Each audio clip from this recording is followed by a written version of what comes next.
بسم اللہ الرحمن الرحیم۔ ہماری زندگی کا سب سے بڑا حادثہ یہی ہے کہ ہم کثیر المقاصد ہیں۔ آج کا انسان بیک وقت ہزارہا کام کرتا ہے اور کرنا چاہتا ہے۔ کثیر وابستگیوں نے انسان کو مستقل مزاج نہیں رہنے دیا۔ آج کا آدمی کمپیوٹر کی زندگی بسر کر رہا ہے۔ مشینی عمل سے مسلسل گزرنے والا انسان مشین کا حصہ بن گیا ہے۔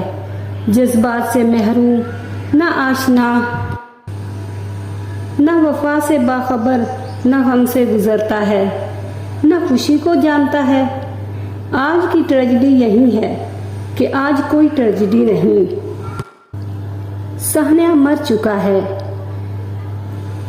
انسان کہیں زندگیاں گزار رہا ہے اور لازمی ہے کہیں اموات دیکھ رہا ہے۔ کثیر المقاصد زندگی ہی بے مقصد ہو کر رہ جاتی ہے۔ سب کا دوست کسی کا دوست نہیں۔ ہر ایک سے بے تعلق اپنی ذات سے بھی لا تعلق ہو کر رہ گیا ہے۔ صرف شکل انسان کی قائم ہے، صفات سب بدل چکی ہیں۔ انسان کو کیا ہو گیا ہے؟ صرف یہی کہا جا سکتا ہے کہ انسان جو تھا وہ نہیں ہے۔ شاید کسی حادثے میں انسان مر چکا ہے اور اب اس کا بھوت زندہ ہے۔